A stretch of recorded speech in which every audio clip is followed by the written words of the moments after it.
Vamos falar sobre o movimento gospel, é um tema bastante polêmico e bastante abrangente.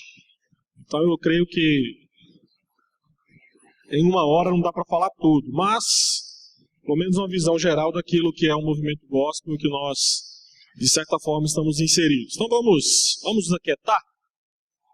Vou dar um tempinho para você ainda, 30 segundos, para que a porta da esperança se feche ali atrás, tá? Vamos lá então, vou falar sobre o movimento gospel. Nós estamos no mês de férias, como é de costume, falando sobre os movimentos religiosos. E aí, hoje nós vamos falar um pouquinho sobre o movimento gospel, tá? Eu irei focar mais na questão da música, mas vez ou outra você vai ver que a gente vai transitar em outras áreas, tá? O movimento gospel, ele, de certa forma, tem um impacto muito maior na música, mas é um movimento não só religioso, mas cultural, que abrange muito mais áreas da igreja e do evangelho. Mas, para ficar um pouco mais fácil para entender a dinâmica desse movimento, nós vamos focar apenas na questão da música, ok?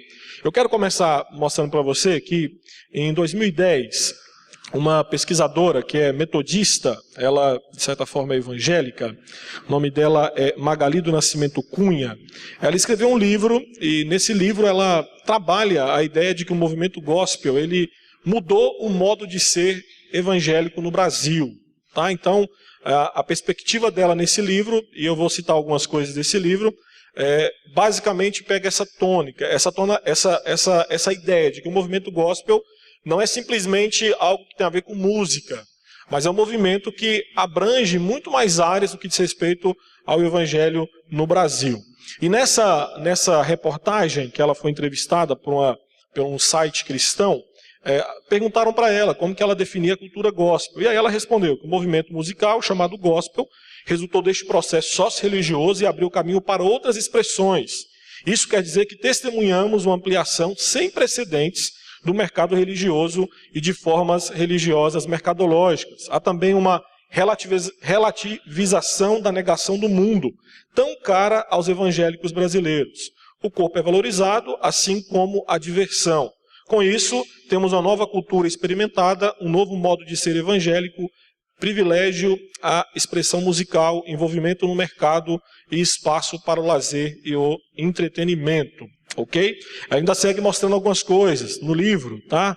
Que ela trabalha sobre, o nome do livro é Explosão Gospel, e aí ela trabalha uma perspectiva sociocultural desse movimento no cenário evangélico brasileiro. E uma das coisas que ela mostra, eu coloquei em destaque para você ter um entendimento, é que ela vai falar que os cristãos se tornaram um segmento de mercado, se tornou um nicho. Começou a ser visto principalmente por aqueles que trabalham na área de marketing como um segmento a ser explorado. Ou seja, podemos investir ali porque teremos retorno. Tá? Então, vamos investir no mercado gospel porque tanto na música, Conde Sarzedas, tem retorno garantido. E de fato tem. E aí a pergunta que foi feita para ela nessa entrevista é: qual o efeito disso na teologia evangélica? E aí ela responde: o surgimento de novas teologias que resultam deste predomínio da lógica de mercado. A teologia da prosperidade, que apregou o sucesso material, especialmente o financeiro, como resultado da bênção de Deus, é fruto disso. Tá? Então, entenda que nós estamos inseridos na teologia da prosperidade, que é vista como um segmento de mercado. Por quê? Olha só, pare para pensar. Qual que é a grande necessidade do brasileiro hoje? Dinheiro. Então, vamos explorar isso. E se explora através da fé, através daquilo que é pregado e ensinado. E ela segue dizendo: existe a ideia de que ao comprar um produto de orientação cristã, o crente não está só adquirindo um bem, mas chegando mais perto de Deus. Lembra aí o lenço ungido, a caneta ungida, a água ungida e por aí vai. Ou seja, o caráter sagrado atribuído aos produtos cristãos os torna uma espécie de mediadores entre Deus e o consumidor. Por isso, as pessoas compram adesivos para que seu carro seja protegido do mal ou adquirem camisetas que vão guardá-las de infortúnios. E isso sem falar em gente que compra um CD daquele cantor abençoado, acreditando que ouvir as músicas pode até proporcionar uma cura e por aí vai. Tá? Então essa é a perspectiva que ela trabalha nesse cenário. Tá? Então, segundo ela, qual que é o resultado disso? Um novo modo de ser evangélico caracteriza-se pelo privilégio da expressão musical, por envolvimento no mercado e espaço no lazer e entretenimento. E ela ainda resume, dizendo que vemos hoje uma forte crise da ética cristã, quando privilegiamos o modo de ser baseado no eu e na experiência. E isso é totalmente incompatível com o evangelho. A mídia evangélica brasileira é extremamente comercial, ela reproduz a lógica da mídia secular e não faz diferença no meio. Então, um resumo do que ela coloca no livro o fenômeno gospel pode ser identificado a partir dos elementos que caracterizam a música, o consumo e o entretenimento. Tá? Então, deu para você ter uma noção como que o movimento gospel ele é muito mais abrangente do que simplesmente música. Tá? Então, na concepção dela, tem aí música, consumo e entretenimento. E essas três áreas, elas andam juntas no que diz respeito a esse movimento. Mas a grande pergunta é, quando foi que surgiu o movimento gospel? Tá? Lembre-se que a palavra gospel, vem do inglês, significa evangelho. Só que ela hoje é utilizada no nosso cenário nacional para classificar a música religiosa, vamos dizer assim, moderna e até mesmo pós-moderna. Tá? Então, é um certo tipo de música contemporânea que se canta dentro da igreja. Só que esse movimento, o movimento gospel, ele tem a sua origem ligada diretamente a um gênero musical desenvolvido por negros americanos a partir do blues e de músicas religiosas populares do movimento do século XIX chamado Revival, que ficou muito conhecido na época nos Estados Unidos, o movimento urbano. Tá? No Brasil, esse termo, como eu já falei para vocês, ele encontra-se relacionado extremamente à música, por quê?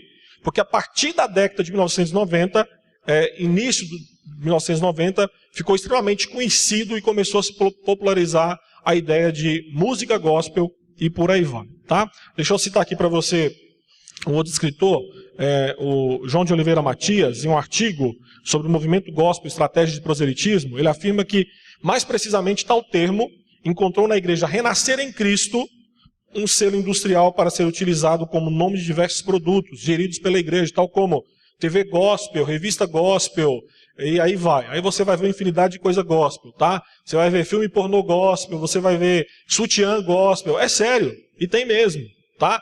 E por aí vai. Então, na perspectiva desse escritor, a igreja Renascer em Cristo é que, de certa forma, popularizou essa ideia de música gospel, mercado gospel, revista gospel, e por aí vai, ok? Nos Estados Unidos, esse movimento gospel, e aí nós bebemos da fonte dos Estados Unidos, ele ganhou força no final da década de 80 e início de 90, com um movimento chamado Movimento de Jesus. E aí então nós abraçamos, como é de costume do brasileiro, beber muito daquilo que não presta lá fora, nós abraçamos muito da teologia desse movimento de Jesus, e aqui no Brasil ficou conhecido como o movimento gospel. Deixa eu citar Magali Cunha de novo. Ela fala que a palavra movimento justifica-se de acordo com vários analistas e entusiastas pelas novas práticas desencadeadas a partir da profissionalização de músicos, cantores e grupos musicais evangélicos ocorrida no período, aliado ao desenvolvimento da mídia evangélica do Brasil, ambos fundamentados na teologia que enfatiza o valor superior do louvor e da adoração no culto. Tá? Então, daqui a pouquinho a gente vai entrar um pouquinho nessa ideia de valor superior do louvor e da adoração no culto. Tá? Entre as características, a partir dessa ideia de movimento gospel, nós vamos ver que a igreja ela começou no final da década de 80 e início de 90, por conta desse movimento gospel, abraçar alguns gêneros e estilos musicais populares, tá? Que até no início da década de 80 e 90 era visto como mundanos, como o rock, o samba, o axé, apesar que o axé eu acho que não é demoníaco, tá, gente? Eu acho que não é mundano, tá? E por aí vai. Tá? A partir disso, o que nós vamos ver é que começou-se a criação de espetáculos gospel, como programas de lazer, espaço gospel. Aqui em São Paulo ficou muito forte, o pessoal da mais antiga aí, né, como o Cláudio, por exemplo, o presbítero Cláudio vai lembrar, a Renascer ela começou a ter, se eu não me engano, SOS da Vida, Marcha para Jesus, e por aí vai. Fruto justamente desse movimento. Tá? Então, o que popularizou essa ideia de movimento gospel foi justamente essa essa ideia de expressão. Agora nós podemos liberar a expressão no que diz respeito a ser evangélico e por aí vai. Tá? Então, novamente, o Matias, só para a gente terminar essa ideia, ele vai dizer que o que ocorreu com tudo nos anos 90 pode ser considerado como uma explosão do gospel, como um movimento cultural religioso que revela um modo de ser evangélico mais pluralista, com efeitos na prática religiosa e no comportamento cotidiano. Então entenda, tem mais do que música, tá? É muito mais do que música. É lógico que a música é, vamos dizer assim, a porta de entrada, tá? É o green card para as demais mudanças, tá? Então começa na música e tem um desenvolvimento muito maior do que isso, tá? Vamos lá então, quais foram as consequências desse movimento na igreja? Primeira coisa, alteração na quantidade, estilo e papel da música no culto, tá? O tempo e destaque para a música, ele aumentou consideravelmente, tá? Então, se antes a pregação ela tinha, vamos dizer assim, um culto de 1h30, 45 minutos era pregação, ou 50 minutos era pregação, com o advento do movimento gospel, canta-se muito e prega-se menos. Tá? Em algumas igrejas, em alguns eventos, chegou ao absurdo de cantarem 2 horas, quando passa para o pastor, fala assim, pastor, 15 minutos, hein? E aí o pastor fala, olha, como eu não tenho tempo para pregar, eu vou apenas dar uma saudação e vamos embora. E é por aí mesmo. Tá? Outra coisa, no que diz respeito à questão do tempo. As músicas, elas eram feitas, compostas na primeira pessoa do plural. Nós cantamos, nós louvamos, nós exaltamos. E aí há uma inversão, agora é na primeira pessoa do singular. Eu sou vencedor, eu conquisto, eu quero, eu determino e por aí vai. Tá? Então nós vamos ver que houve uma mudança nisso. Antigamente a música era muito mais congregacional. Hoje, no que diz respeito à alteração, nós vamos ver que é possível no meio de um culto alguém estar cantando e de repente entra um solo de guitarra de 2 minutos. E aí quem está sentado, e aí entenda-se, tá? O nosso cântico ele é congregacional, a igreja toda cantando e louvando ao Senhor. E a pergunta em um momento de solo de guitarra, tem como você dizer, eu estou solando junto com ele? É meio difícil, tá? Entenda que eu não estou falando mal de guitarra, até porque eu gosto, tá? De guitarra, mas não é isso, não é esse o ponto. É só o ponto da mudança de ênfase, tá? O estilo da música mudou também, tá? Antes a música era mais clássica, os hinos tradicionais, eles eram mais valorizados. Hoje isso deu lugar ao quê? A cânticos de louvor em vários estilos musicais. Tem o seu ponto negativo, mas também tem seu ponto positivo, tá? A questão da contemporaneidade da música faz parte da igreja, mas não é esse o ponto. O ponto é que nós deixamos de produzir música com qualidade e passamos a abraçar música com baixa qualidade. Esse é o ponto essencial, tá? Outra coisa, o papel da música mudou. E mudou drasticamente, tá? Enquanto a música tradicional, as músicas mais antigas, nós cantamos hoje pelo menos 3 aqui pela manhã, era parte importante do diálogo entre Deus e o seu povo, hoje teve uma mudança. Então, em muitas igrejas hoje, por conta do movimento gospel, a música se tornou o quê? A alma do culto. É o que pulsa o culto, o que determina a tônica do culto, se o culto é bom ou não. Não é o que é pregado, mas é aquilo que é cantado. E aí, algumas igrejas, elas até pensam o seguinte, olha, nós teremos agora o momento de adoração com um grupo de louvor. Não. O nosso culto é, do início ao fim, adoração. Tá? Então, não existe essa dicotomia. Em algum momento, nós paramos e agora nós vamos adorar com um grupo de louvor. Não. Na primeira oração, até a bênção apostólica, nós estamos em adoração a Deus. Isso é a ideia de culto, tá? A música, em algumas igrejas, por conta dessa alteração, ela, de certa forma, se tornou um novo sacramento.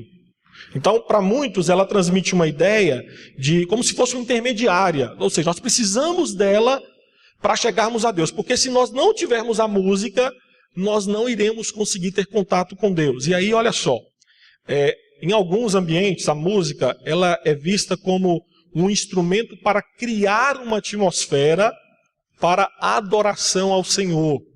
Ou seja, nós precisamos da música. E a música, ela assume um papel diferente. Que papel que é? Olha só, isso não é novo, tá? Um pregador americano chamado Billy Sunday, em 1914, ele disse o seguinte: a introdução do culto é feita por cerca de meia hora a 1 hora dessa música variada. Quando o próprio evangelista está pronto para pregar, a multidão já foi levada ao entusiasmo e fervor que a torna receptiva à sua mensagem. Qual que é a ideia do movimento gospel? A música, ela vai quebrar o seu coração. E aí você vai estar pronto para ouvir a mensagem do evangelho. Então, nós precisaríamos de uma música de fundo hoje pela manhã. Tá? É comum isso, igrejas evangélicas que abraçam o movimento gospel, geralmente quando o pregador está pregando, né, tem alguém no fundo tocando uma música do teclado bem baixinho. Né? Por quê? Porque a ideia é que essa música vai fazer com que a palavra quebre o seu coração. Então, nós precisamos dessa música porque é ela que cria toda a atmosfera para que a igreja cultue de forma correta. Outra consequência, os cantores viraram artistas e agora são independentes dos seus pastores. Tá? Antes do movimento gospel, os cantores eles eram, quase na sua maioria, tutelados por pastores e igrejas. Tá? Isso era bom por conta da teologia das músicas. Tá? Existia limite, existia prestação de contas, existia discipulado. Era ruim, porque nem sempre o cantor evangélico ele tinha oportunidade de liberdade de cantar em outras igrejas, por exemplo. Tá? Mas com o advento do movimento gospel, o cantor ele passou a viver proveniente de quê? De rendas, que é fruto de uma estrutura, tá, artística que a indústria do entretenimento determina. Então aí começa alguns problemas. E aí vai surgir a figura do ministro de louvor, tá? Ou levitas. Já ouviram essa expressão, né? Fulano de tal é levita do Senhor, ele tem que cantar, né? A questão do estrelismo. Em algum momento, uma pessoa que dirige o louvor, ela se torna mais santa e mais importante do que toda a congregação que está cantando ao Senhor. Tá? E aí, interessante é que uma das dinâmicas desses ministros de louvor é que sempre existe um sermonete entre uma música e outra. Tá? Por que se demora tanto e tem tanta pouca ênfase na pregação? Porque geralmente o ministro de louvor ele vai cantar uma música e vai ministrar 15 minutos. Ele canta outra música e ministra mais 15 minutos. Então você imagina num culto de 1h30, às vezes em 2 músicas acabou o culto. Por quê? Porque o ministro de louvor ele vai cantar e ele vai ministrar em cima daquilo que ele está cantando. Tá? E nem sempre as ministrações são tão felizes assim. Tá? Algumas nós deveríamos tampar os ouvidos, pedir a Deus perdão e sair da igreja. Porque são deploráveis. Tá? Então, os cantores eles viraram artistas e aí nós vamos ver que acontecem umas aberrações. Por quê? Porque o problema é que a grande maioria desses pseudos ministros de louvor, eles se dedicam, em alguns casos, aos acordes musicais e não ao estudo da teologia. Tá? E por que isso aqui é grave? Porque o critério para escolher as músicas ou as letras das músicas não é mais o conteúdo teológico.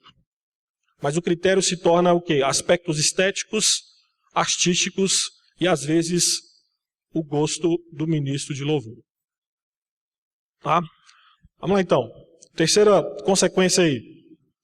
Banalização do objeto do culto, que é Deus. O principal objeto do culto que nós prestamos na igreja é a glória de Deus. E qualquer outro aspecto nós entendemos como secundário. Tá? Então, os elementos do culto como oração, leitura bíblica, exposição da palavra, ministração dos sacramentos, visam bem dizer e enaltecer a majestade de Deus. Tá? É um escritor, chamado Terrien, ele vai dizer que a adoração não tem por objetivo primordial edificar, elevar, purificar ou consagrar os adoradores. Esses resultados devem ser subprodutos. Por quê? Porque o propósito da adoração é glorificar a Deus. Então, qualquer aspecto do culto que tira ou rouba a glória de Deus, ele é pecaminoso. E o movimento gospel, ele faz justamente isso, ele banaliza aquilo que é mais importante no culto, que é a glória de Deus. Por quê? Porque o foco do movimento gospel não é a glória de Deus, mas a entronização de quem? Do homem. Por isso que o culto no movimento gospel, geralmente, tem um formato de um show. Então ele vai ter um astro pop, ele vai ter um jogo de luz diferente, ele vai ter um jogo de fumaça, e às vezes tem até ingresso para você entrar e cultuar Deus. Tá? Então, vamos dizer assim, o ambiente da igreja, no movimento gospel, ele é criado para funcionar como se fosse um spa, porque o objetivo é justamente promover a felicidade e o bem-estar das pessoas. Tá? Então, no movimento gospel, por mais que se diga, cante, fale que o foco é a glória de Deus, né, é a glória de Cristo, o que é cantado, o que é falado, o que é exposto, visa o contrário, visa entreter e agradar o coração do homem. Você quer ver um exemplo disso? A música Sabor de Mel, cantora Damares. Tá? Eu peguei partes aqui para você ver, olha só. Vão dizer que você nasceu para vencer. Tá? E aí vai dizendo mais embaixo, quando ver você na bênção, vão se arrepender. Vai estar entre a plateia e você no palco. Irmãos, e aí vai terminar dizendo depois, né? Na verdade, minha prova tinha um gosto amargo, mas minha vitória tem sabor de mel, tem sabor de mel, tem sabor de mel. A minha pergunta é, aqui está falando mais de quem? De Deus ou da pessoa? Da pessoa. E mais do que isso, olha só. Vai estar entre a plateia e você no palco. Ou seja, vai chegar um momento que todo mundo vai olhar para você, né, e você vai estar entronizado, todo mundo vai ser humilhado. Então, as letras do movimento gospel, a tendência delas é apontar muito mais para o homem do que para Deus. Por isso que é em primeira pessoa. Tá? Então, a mudança já começa aí. Geralmente em primeira pessoa. Olha o que João Calvino dizia sobre música. Canções compostas meramente para agradar ou acariciar os ouvidos são impróprias à majestade da igreja e só podem ser desagradáveis a Deus. Tá? Era isso aí que João Calvino pensava a respeito da música. Outra consequência, supervalorização do sentimentalismo. Tá? O crescimento da música congregacional no louvor, por conta do movimento gospel, ele marcou uma diminuição de ênfase na verdade doutrinária, que era objetiva, e um aumento na experiência subjetiva. O exemplo da música que eu passei anterior aponta justamente para isso. Tá? Por quê? Porque a mudança de foco, ela afeta claramente no conteúdo daquilo que é cantado.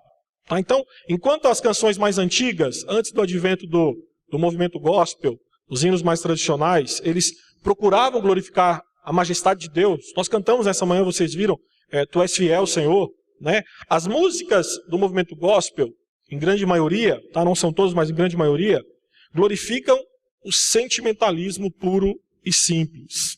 Então hoje a adoração é caracterizada como algo que acontece de bom no coração, mas longe do seu intelecto. A música é muito mais sensitiva do que você pensar sobre o que você está cantando. Tá? E aí nós vamos ver o seguinte, olha só, 2 exemplos para você ver de músicas. Raridade, tá? Do Anderson Freire. Olha só, vamos lá. Não consigo ir além do teu olhar, tudo que eu consigo é imaginar a riqueza que existe dentro de você. Isso aqui está falando de quem? E dá vontade até de chorar mesmo, né? Porque, assim, é como se fosse declaração. Se eu colocasse aqui o nome da minha esposa, encaixaria? Lógico. Então, assim, a ênfase, fora que quando fala aqui de ouro de Ofir, né, ela trabalha de um aspecto precioso, mas na verdade, biblicamente falando, não é esse o sentido, é o sentido de juízo, né? Mas foi tratado aí como algo bom. Estou apaixonado, Ministério Fogo e Glória. Estou apaixonado. Né? Jesus, meu amor maior. Então, assim, olha só, o foco aqui é só em emoção. E sem falar que essa música Fogo e Glória aqui, desse tamanhozinho, mas o cantor gasta 15 minutos cantando ela. E é sério mesmo, coloca lá no YouTube, Fogo e Glória, estou apaixonado. Tá? O que ele repete essa expressão, Jesus, estou apaixonado, meu amor maior. Então assim, sei lá, 3, 4 estrofes, 15 minutos, é muita coisa. Tá? Eu acho que em 1 minuto e meio a gente cantava essa música. Mais 15 minutos, tá? Então, olha a diferença. Os hinos antigos, eles tinham um padrão de adoração que era tão racional quanto emocional. Peguei o exemplo aqui do hino Aflição e Paz, o hino 108, né? Mas poderia ter sido outro também. Mas só para você ter o exemplo aí, ó. Se paz a mais doce me deres gozar, se dor a mais forte sofrer. Ó, seja o que for, tu me fazes saber que feliz com Jesus sempre sou. Que diferença, né? Tá? E sem falar que no final, né? Na terceira estrofe, meu triste pecado foi meu Salvador, foi pago de um modo cabal. Valeu-me o Senhor, ao mercê sem igual. Sou feliz, graças dou a Jesus. Tá? Então olha a diferença do conteúdo teológico, daquilo que nós temos diante de nós, no que diz respeito à música mais antiga, mais clássica, e daquilo que é produzido como movimento gospel hoje. Agostinho dizia que quando às vezes a música me sensibiliza mais do que as letras que se cantam, confesso com dor que pequei de forma a merecer punição, e assim sendo, prefiro não ouvir a cantoria. Essa frase aqui, ela bateu pesado, porque como nós gostamos de uma música que mexe com a gente, né? Mas mexe no sentido simplesmente de mexer com as emoções, sentir um arrepio. Agostinho está dizendo o seguinte, olha, música boa é aquela que te leva à reflexão, é aquela que te leva à mudança de postura, é aquela que leva o seu coração e a sua mente para mais perto de Deus do que simplesmente um arrepio. Então ele diz, olha, se sensibiliza mais do que a letra, ignora, tá? Ignora mesmo. Uma das consequências do movimento, desprezo pelo estudo da teologia, tá? Como nós falamos, o movimento ele afetou profundamente a música que é cantada dentro da igreja, tá? Então, antigamente os hinos, eles eram compostos com propósito didático, tá?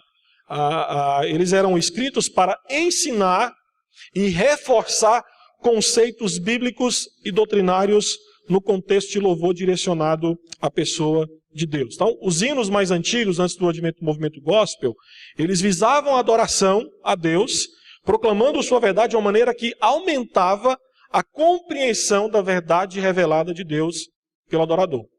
Então, o movimento gospel, ele fez com que aquilo que era importante naquilo que era cantado, que era teologia, fosse retirado, o aspecto objetivo foi retirado, e no lugar foi colocado o aspecto subjetivo. Então, os cânticos, hinos e cânticos mais antigos, eles elevavam o pensamento adorador. Tá? Então, e davam a eles palavras impressionantes, pelas quais lembravam dos atributos de Deus. Eu peguei um exemplo aqui do hino 315, para você ver como que música boa melhora até o nosso vocabulário. Tá? Olha só, serviço do crente. Tem uma palavrinha lá embaixo, a última frase. Pois Jesus salvação inefável nos dá. Você sabe o que significa a palavra inefável? Então você aprendeu hoje com uma música, olha só. A palavra inefável significa que não se pode exprimir por palavras. Então olha o que o autor dessa canção está dizendo. Olha, pois Jesus me dá uma salvação que eu não consigo exprimir, mesmo com as palavras que eu estou cantando. Tá? Então, entenda como que há uma diferença hoje, porque a maioria das canções compostas hoje refletem uma teologia rasa, inexistente e praticamente não falam e não ensinam nada sobre Deus. E aí o querido Augusto Nicodemos falou sobre isso. Nunca os evangélicos cantaram tanto e nunca foram tão analfabetos de Bíblia. É uma realidade. Nós cantamos muito, mas nem sempre o que cantamos está de acordo com aquilo que Deus deixou revelado na sua palavra. Ok? Vamos lá então, vamos seguir. Acho que dá tempo de terminar hoje. Quais são os perigos, então, do movimento gospel no evangelicalismo brasileiro? Primeira coisa, olha só. O movimento gospel, facilmente, ele promove o mundanismo. 2 exemplos para você aí, tá? Há aqui do lado um pastor dançando um funk na hora do culto, tá? E aí eu trouxe um meme que você acha aí. Então, é tudo isso dentro da igreja? Funk, carnaval gospel, night gospel, bebidas alcoólicas, festa em homenagem a São João, festa junina, agora até hotel gospel. Tá? Então, é mais ou menos a ideia que nós encontramos no que diz respeito ao movimento gospel. Então, colocou-se a legenda gospel na frente, pode tudo. Ficar gospel, o motel gospel, né, e por aí vai. A camisinha gospel e por aí vai. E caminha por aí. Olha o que Bob Larson falou sobre isso tempos atrás. Roupa e coreografias jamais farão do evangelho algo atraente. Os grandes homens da fé foram mártires, não meros gingadores. Então, E aí, deixa eu fazer uma pergunta para você. Vamos ser sinceros. Quando um cantor de funk gospel, por exemplo, ele se veste e rebola dentro de uma igreja, que diferença tem dele para alguém que está dançando no baile funk lá fora? Tá? Outra pergunta. Uma festa junina, ela se torna menos pagã, simplesmente pelo fato de ser intitulada festa jesuína. E é esse o nome que eles dão mesmo, festa jesuína. Outra coisa, vamos lá. Eu conversando com alguns jovens no final de semana, eles me falaram uma coisa que eu fiquei até assustado. Existe uma festa em Mundana chamada Festa do Farol. Tá? Festa do Farol, como é que funciona? Cada um vai com uma cor. Se você não quer nada, você vai com vermelho. Se você tá na dúvida, vai com amarelo. Mas se você quer relacionamento, se você quer ficar com alguém, arrumar alguém, você vai com verde. Festa do Farol. E aí, existe a Festa do Farol Gospel. Tá? E a pergunta é, a Festa do Farol Gospel, ela é menos perniciosa e pecaminosa do que uma festa do farol que não é gospel? O simples fato de levar o nome gospel torna ela menos pecaminosa? De forma nenhuma. Tá? De forma nenhuma. Tá? Sem falar que o movimento gospel ele gosta de pegar hits das músicas ruins brasileiras e transformar em música sacra. Tá? Lembra daquela música do Michel Teló, Ai Se Eu Te Pego? Pois tem uma música evangélica agora. Tá? E o tema é Assim Eu Prego. Tá? Assim eu prego. E por aí vai. Então, assim, o mundo gospel, de forma debochada mesmo, e refletida, tá? Tem levado o mundo para dentro da igreja, trocando aquilo que é sagrado por aquilo que é profano. Ainda deveríamos lembrar aquilo que Ezequiel 44, 23 fala sobre os sacerdotes. Que os sacerdotes eles deveriam ensinar o povo a distinguir aquilo que é sagrado do profano, aquilo que é imundo daquilo que é puro. Tá? Então, a gente vê que o movimento gospel acaba agindo de forma a facilitar a promoção do mundanismo dentro da igreja. Outro perigo aí com o movimento gospel, ele encoraja o exibicionismo. Tá? Irmãos, olha, toda apresentação em público, seja musical ou não, ela traz consigo o quê? A tentação de se exibir. Tá? Um pastor passa por isso, alguém que constantemente dá palestras no trabalho passa por isso. Então, o fato de estar na frente de um público, geralmente leva a pessoa que está nessa posição à tentação de se exibir mesmo. E aí, o exibicionismo é uma das facetas do mundanismo, em que o foco todo ele é dirigido para o artista e não para quem ele representa. É aí que está a tentação. Então, um pastor, um pregador, ele pode ser tentado em algumas situações pensar que ele é mais importante do que a mensagem que está sendo proclamada. Tá? Ele, como arauto, pensar que ele é mais importante do que aquele que enviou ele com a mensagem. O mesmo se dá no que diz respeito àqueles que se colocam para cantar. Então, olha só, vou dar um exemplo para você aqui, 2 exemplos. Troféu de Ouro 2015 premia os melhores da música gospel nacional. Aí você vai ver aqui embaixo que Cristina Mel cantando Sucesso Mestre, tá? E por aí vai. Além de outros que foram premiados aí, porque venderam cópias acima de 40 mil e por aí vai, tá? Outro, Troféu Promessas, premia destaque da música nacional gospel. Então teve aí melhor clipe, melhor Blu-ray, melhor CD, melhor cantora, melhor cantor, e por aí vai. Então, deixa eu fazer uma pergunta para você. Diante do Troféu Promessas, tá, que eu peguei aqui como exemplo, quem está no centro das atenções?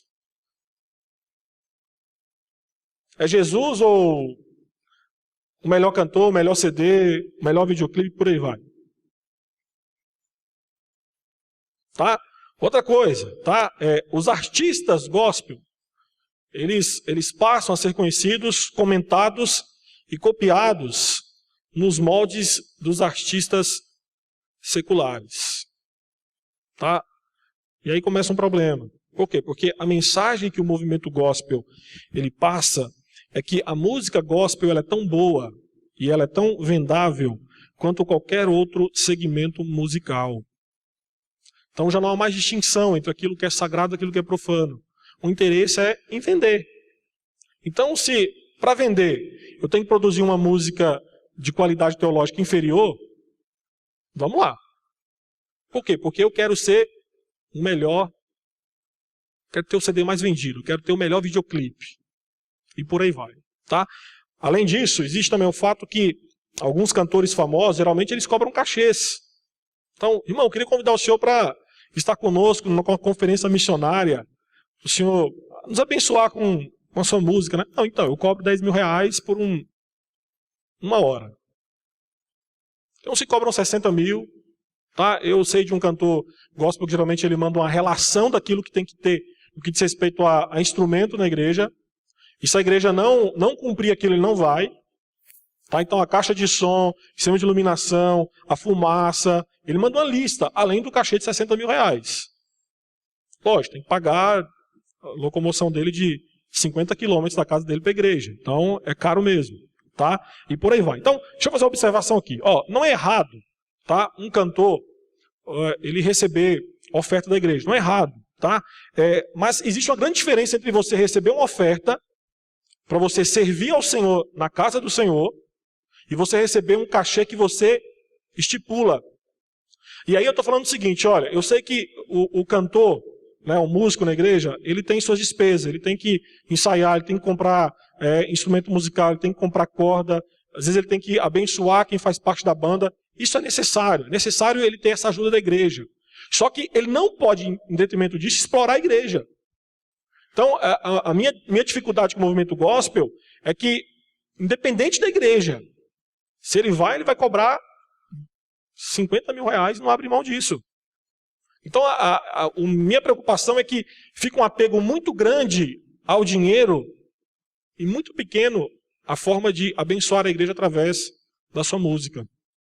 Tá? Então, e isso aqui é a crítica que também a gente pode fazer para pastores que cobram. E existem pastores que cobram também cachê. Tá? Tem um pastor aí do mundo pentecostal, que eu não vou citar o nome aqui, mas esse pastor ele é um que tem crédito no céu. Sempre ele ora falando que tem crédito no céu. E esse pastor ele cobra até mesmo maquiadora. É sério. Eu vou pregar na sua igreja desde que você me pague tanto e tenha à minha disposição uma maquiadora. É estranho, né? Então, trazendo aqui para o mundo gospel, nós precisamos não somente de canções que falem de crucificação, mas precisamos também da crucificação do próprio cantor, do próprio pregador e por aí vai. Tá? O Derek Kidner, ele disse que sua inódia é um trono para Deus ou uma plataforma para o homem? Uma pergunta que ele faz. Tá? E aí é uma pergunta que nós temos que direcionar justamente para os cantores do mundo gospel. Aquilo que você canta é uma plataforma para a glória de Deus ou simplesmente para você se exibir? Ok? Lembrando aí de Filipenses 2,7, o exemplo de Cristo se mesmo se esvaziou, assumindo a forma de servo. Tá? Se Cristo fosse cobrar de nós aquilo que ele fez, nós estaríamos encrencados. Então deveríamos pensar dessa forma. Outro perigo, o movimento gospel apresenta o evangelho como entretenimento. Tá? A palavra entretenimento significa aprazimento, que dá a ideia de uma representação ou espetáculo voltado a gerar prazer. Tá? Então, no movimento gospel, nós vamos ver festas juninas gospel, show, baladas gospel. E aí eles defendem o quê? Que fazem isso para apresentar o evangelho e afirmam que o foco quem é? O foco é Jesus. Então, vamos pegar aqui o exemplo de um pastor bem conhecido, Silas Malafaia, comenta a versão gospel das festas juninas. O foco é Jesus. Tá? Ele vai dizer que no meio evangélico, muitas igrejas aproveitam a época e o formato das festas juninas para promoverem eventos de celebração e evangelismo, as chamadas festas jesuínas. E aí ele vai dizer, Essas festas folclóricas foram reeditadas pelos evangélicos para fins evangelísticos. Lembrando, festa junina não é apenas folclórica não, tá? Tem um viés religioso do catolicismo romano por trás disso. Então não é simplesmente uma festa folclórica não, tá? E aí ele vai dizer, foram reeditadas, né, para fins evangelísticos, para atrair as pessoas que vão às festas juninas tradicionais. O foco não são as comidas típicas nem promover canções de forró gospel, e sim Jesus. Por meio dessa estratégia, muitas pessoas que não conhecem o Evangelho podem ouvir canções que falam do amor de Deus. O pastor Sérgio falou sobre isso hoje pela manhã, pregação. Receber uma oração e ter a oportunidade de entregar sua vida a Cristo. Meus queridos, vamos lá. O objetivo do entretenimento é gerar prazer. E o alvo do evangelismo é prevenir o homem da sua condição deplorável, alertando que ele tem que se voltar para Deus. Tá? Então, eu não consigo, sinceramente, pode ser que você consiga melhor do que eu ter essa compreensão, mas eu não consigo. Como que eu vou estar lá tomando um crentão, né? Tomando um crentão, ou não tem alcoólico, mas é crentão, por isso que é crentão, né? Ouvindo shot santo, tá? Eu não sou crente. Ouvindo shot santo, tomando um crentão, eu vou pensar em Jesus? Eu estou ali por causa de Jesus? Tá, então, o próprio argumento do Silas Malafaia é preocupante porque ele fala assim, olha, nós queremos apenas trazer as pessoas que vão na festa junina. Vamos dar uma diferenciadazinha aqui com alguma música diferente e tal, em vez dele ir numa festa junina pagã, ele vem aqui. Tá, então, é complicado isso. Então, o evangelismo, na verdade, não é realizado para gerar alegria ou sensação de bem-estar no ouvinte, mas sim mostrar às pessoas a sua necessidade de voltar-se para Deus. Então, a questão, como diz Martin Lloyd Jones, é que a pregação não visa entreter, mas sim conduzir pessoas à salvação, a ensiná-las como encontrarem Deus. E aí, olha só, esse perigo aqui, que eu citei para vocês, que é o evangelho como entretenimento, ele gera isso aqui, tá? Revela uma falta de fé no evangelho. Por quê? Porque a maioria dos defensores do movimento gospel, eles vão dizer o seguinte, olha, nós promovemos forró gospel, balada gospel, festa do farol gospel, porque nós temos uma estratégia de evangelização. É uma forma de aproximar a igreja do mundo e ganhar os ímpios para Deus. Então, o que eles vão defender é isso aqui mesmo. O movimento gospel defende que a única forma de alcançar os jovens é através de shows, festas, entretenimento, tá? E que isso é apenas uma porta para apresentar o evangelho e, ao mesmo tempo, segurá-los dentro da igreja. Só que eu digo para você que isso aqui é uma total falta de fé no poder do evangelho, tá? Paulo já disse isso. O evangelho é poder de Deus para a salvação de todo aquele que nele crê. Tá? Eu falei na semana quando eu falei sobre a igreja emergente que o conteúdo é ele que determina a forma. A forma não pode falar mais alto que o conteúdo. E em festas como essa, estou dando aqui o exemplo da festa jesuína, na realidade a forma fala muito mais alto do que o conteúdo. John MacArthur, no seu livro Com Vergonha do Evangelho, afirma que não ousemos menosprezar o principal instrumento do evangelismo, a proclamação direta e cristocêntrica da genuína palavra de Deus. Aqueles que trocam a palavra por entretenimento ou artifício descobrirão que não possuem um meio eficaz de alcançar as pessoas com a verdade de Cristo. Meus irmãos, se o evangelho, a palavra do evangelho, não convence o coração do homem de seu pecado, não vai ser um forró santo, não vai ser uma balada gospel que vai fazer isso. Não vai. Então, não tem como fugir das escrituras. É pregar o evangelho. Tá? Isso não quer dizer que nós não usamos estratégia. Usamos. Tá? Só que a estratégia não pode falar mais alto do que a mensagem do evangelho. A mensagem do evangelho não pode ser descaracterizada pela forma que ela é apresentada. Porque se isso acontece, nós diluímos completamente o evangelho. E aí uma próxima consequência é justamente isso. O movimento gospel ele tende a diluir a mensagem do evangelho.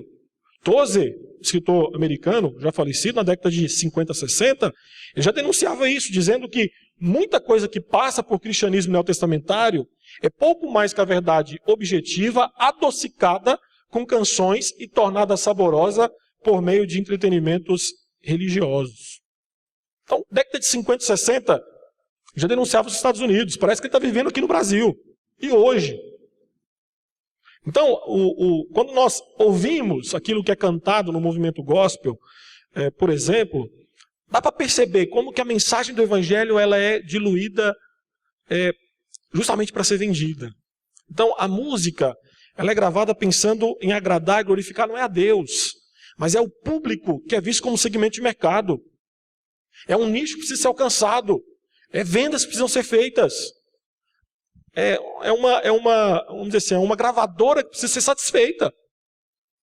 Tem um cantor que eu gosto muito, o Johnny Cash, que na década de 40, 30, 50, quando ele começou a vida dele como cantor, ele chegou para a gravadora e falou assim, eu quero gravar música gospel. E o gospel dele era música com letra, com conteúdo. Né? O gospel americano é diferente do daqui. E aí, a gravadora disse o seguinte, isso não vende. Muda o seu estilo. E aí ele mudou. No final da sua vida, ele disse o seguinte, não, agora eu vou romper com a gravadora. Eu vou gravar música que direcione o coração e o pensamento para Deus. Então, quantos cantores gospel não fazem isso? Tá? Então aí o estilo, a cadência, a letra é pensada a partir não daquilo que as escrituras direcionam, mas a partir daquilo que agrada o cliente. Não são as verdades ricas e profundas do Evangelho que vem à tona, mas é o subjetivo, é o sentimentalismo, é aquilo que arrepia a alma, é aquilo que mexe com o coração, é aquilo que leva o rapaz a colocar a mão no bolso e ir lá comprar um CD. E por aí vai. Tá? Então, o movimento gospel, ele submete a arte cristã a métodos de produção em massa. Por quê? Porque existe uma dinâmica de lucro, tá? E aceitação.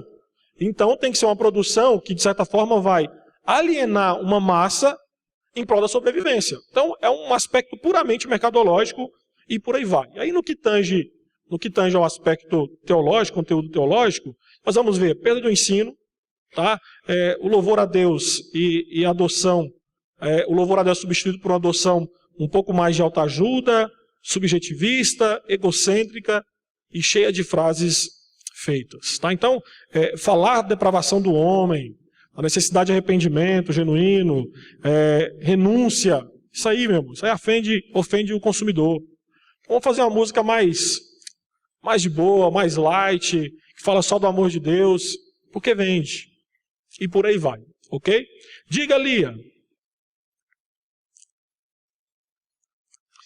Calma aí, pede para o Léo pegar o microfone que aí eu escuto.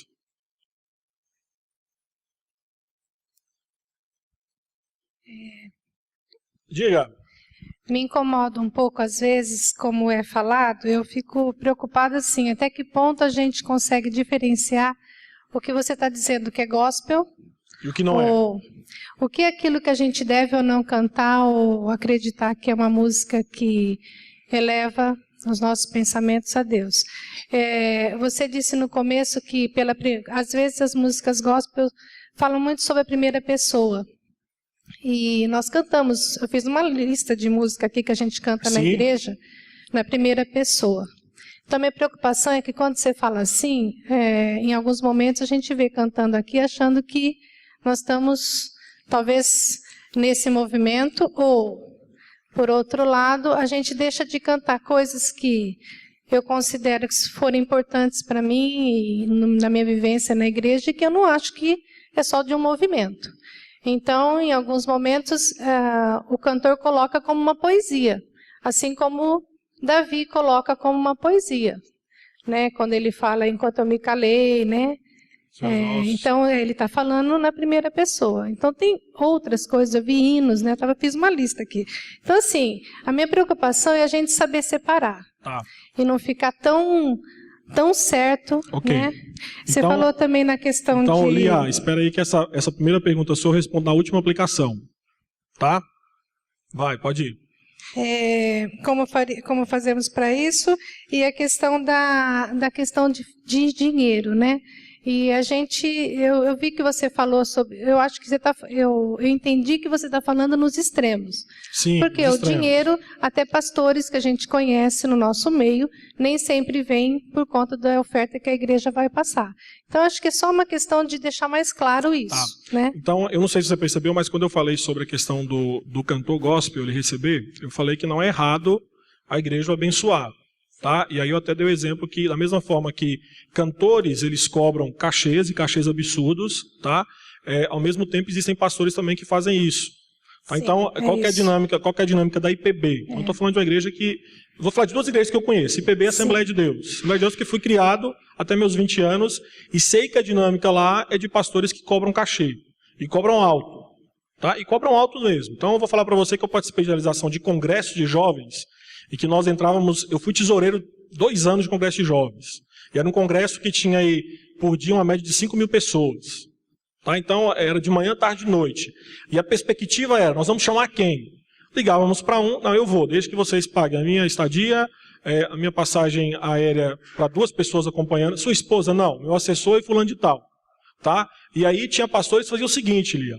Além de cobrar o cachê, cobrava metade da oferta que era arrecadada. Então, estou falando para você o seguinte, que na IPB a dinâmica, pelo menos as igrejas por onde eu passei, é que os pastores eles não cobram cachê para pregar.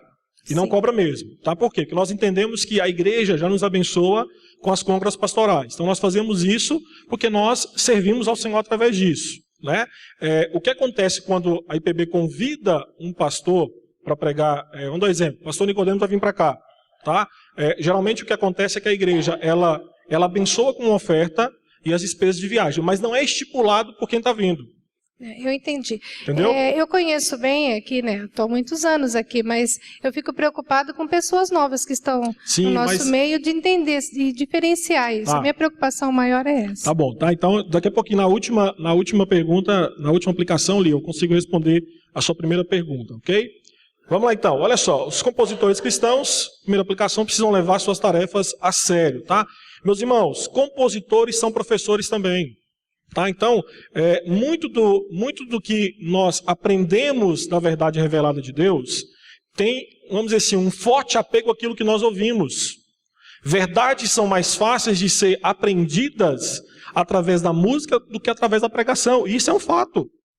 Tá? Então, é um fato mesmo, você consegue, não é à toa que os salmos, eles eram cantados em Israel, tá? Em primeira pessoa, do plural e do singular, eram cantados, tá? E a dinâmica, tanto na primeira do singular quanto do plural, era apontar muito mais para quem era adorado do que quem estava expressando. Então, você pega o Êxodo 15, que é a primeira menção de cântico, que é o cântico de Moisés. Você vai ver que o tempo inteiro, quando Moisés fala dele, ele vai falar assim, porque o Senhor é a minha força, o Senhor é a minha salvação.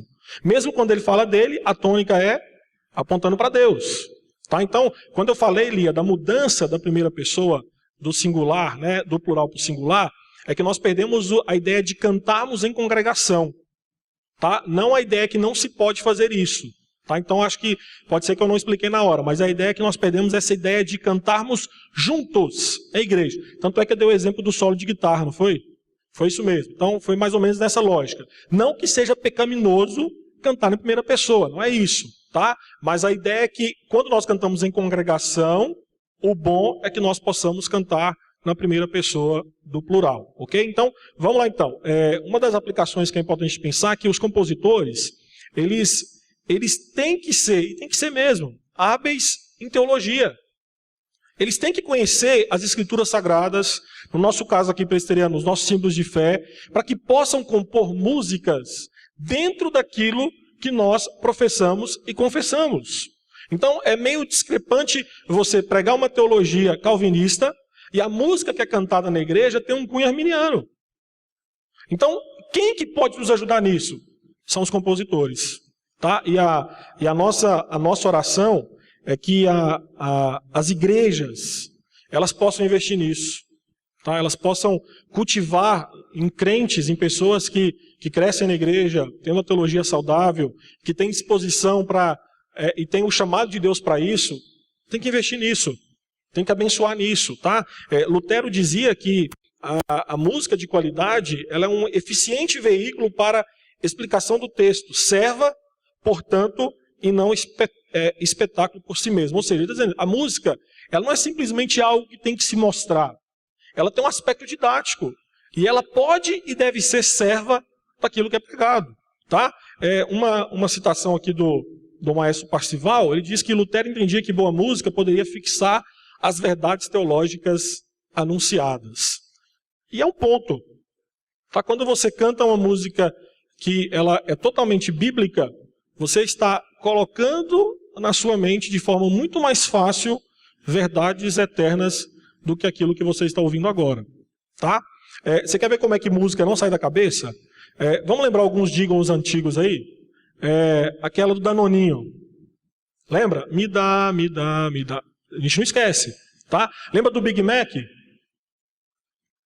Como é que é do Big Mac? Você lembra? 2 alface, 2 hambúrgueres. Ninguém esquece, viu só? 2 hambúrgueres. A gente não esquece. Tá? Então, é muito mais fácil você assimilar, através da música, verdades, do que através daquilo que é pregado. E é um fato isso. Tá? Às vezes, num culto, e aí entenda que a nossa liturgia ela tem a centralidade nas escrituras sagradas, aquilo que é cantado, aquilo que é lido, aquilo que é orado aponta para aquilo que vai ser pregado. Às vezes, com uma canção que é entoada no final do culto ou no meio do culto, você fixa uma verdade que foi pregada naquele dia, de forma muito mais fácil. Tá? Então, é importante pensar nisso. Outra coisa, os pastores devem acompanhar mais de perto e mais cuidadosamente o ministério de música na igreja. Na IPB, eu posso falar da IPB, funciona bem diferente de outras igrejas, é função do pastor mesmo, conscientemente fixar um alto padrão para o conteúdo bíblico e doutrinário que é cantado na igreja. A Constituição da igreja fala sobre isso, tá? O manual presbiteriano. Lá na linha D do artigo 31 da Constituição da IPB, registra que uma das funções privativas do ministro é orientar e supervisionar a liturgia na igreja de que é pastor.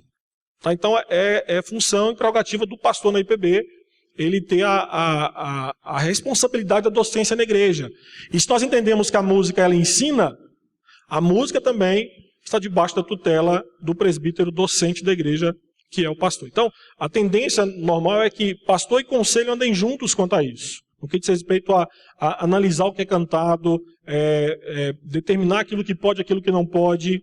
Por quê? Porque o conselho é eleito para isso. O pastor ele é colocado na igreja para isso. E aí, deixa eu fazer uma pergunta para você. O que acontece geralmente nas igrejas, não estou falando aqui de IPB, estou falando de um modo geral, é que muitos pastores eles delegam isso para outras pessoas.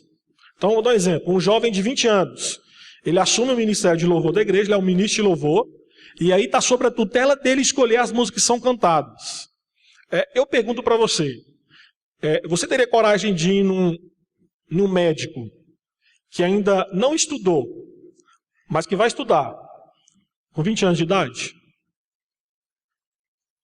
Você teria confiança no diagnóstico dele? Mas e de um cara que estudou, fez o curso todinho, 6, 7 anos, 8 anos, fez residência, né, e te dá um diagnóstico, você confiaria? Por que nós não fazemos isso com os pastores? Porque olha só, eu estou falando para você que eu estudei pelo menos 12 anos da minha vida teologia. Pastor Sérgio, e aqui na igreja tem o pastor Sérgio, o pastor Daniel que já tem mestrado, doutorado. Então nós temos pastores que estudaram. Então, não é querendo ser soberbo, não é isso, entenda a dinâmica que eu quero falar aqui. Mas eu pergunto para você, quem tem mais respaldo teológico para dizer o que se deve e não deve cantar na igreja? É um garoto de 20 anos ou um pastor de 35 anos que estudou, um pastor de 40 anos que estudou pelo menos 10 anos da sua vida de teologia? Ok? Vamos lá então, vocês responderam. Obrigado, tá? E a última, individualmente, Leia, nós podemos, tá? Analisar as músicas cantadas. Nós podemos, tá? Eu quero ajudar você com algumas perguntas sinceras que podem ser feitas por cada um de nós diante das músicas cantadas hoje. Tá? Perguntas do tipo, essa música me ajuda a ouvir a palavra de Deus com clareza? Essa música, ela me ensina algo a respeito da palavra de Deus? Tá? Você pode perguntar também, olha só, essa música tem uma letra teocêntrica ou antropocêntrica? Essa letra, ela fala mais de Deus ou mais do homem? Essa letra, quando fala do homem, fala ele apontando para Deus ou não? ou enfatiza muito mais a vida dele, o que ele quer, o que ele deseja. Tá? Outra pergunta. Essa música tende a ampliar para mim a visão que tenho da glória de Deus. Essa música me leva a pensar na glória de Deus. Essa música tende a me conferir um ponto de vista penitente de depravação total do homem. Essa música consegue, e aqui entenda que não é só sobre esse ponto específico da doutrina, mas em outras doutrinas, essa música consegue fazer com que eu seja penetrado por aspectos teológicos que ainda não tinha percebido. Essa música é congregacional, no que diz respeito a cântico de igreja. Essa música me ajuda a separar-me do mundo, a pensar que, de fato, há uma diferença entre o santo e o profano. Essa música é o tipo de música que irei encontrar no céu. Então, são apenas algumas perguntas, mas poderia passar inúmeras para você. Então, essa perspectiva de que nós podemos analisar as músicas cantadas, é que nós podemos refletir sobre aquilo que nós cantamos. E nós temos que refletir. Nós não podemos cantar as coisas sem pensar naquilo que nós estamos cantando. Porque às vezes cantamos coisas que a própria palavra de Deus nos ensina o contrário. Porque nós não refletimos. Nós somos levados, às vezes, pelo ritmo, pela cadência, pela melodia, pelo gosto, e deixamos de analisar o que é mais importante, que é o conteúdo. Tá? Então, eu sei que, eu falei para vocês no início, que vamos dizer assim, é um assunto bem mais abrangente do que a gente conseguiria fazer em 1 hora.